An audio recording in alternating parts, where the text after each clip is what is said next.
জিমেলে কিভাবে auto verification of করবেন, এটা অবশ্যই বন্ধ করে রাখা উচিত।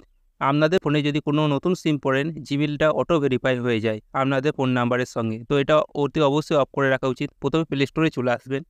প্লে স্টোরে আসার পর দেখবেন ম্যানেজ ইওর গুগল অ্যাকাউন্ট, এখানে চলে আসবেন।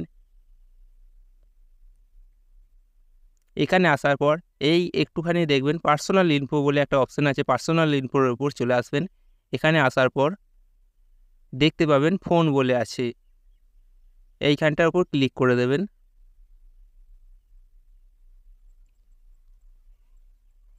ক্লিক করার পর দেখুন device eligible for auto verification, Google auto verify phone number some device. দেখুন এখানে অন আছে অটো ভেরিফিকেশন স্ট্যাটাস, এটা অবশ্যই আপনাদের ফোনে যদি অন থাকে অবশ্যই অফ করে রাখবেন।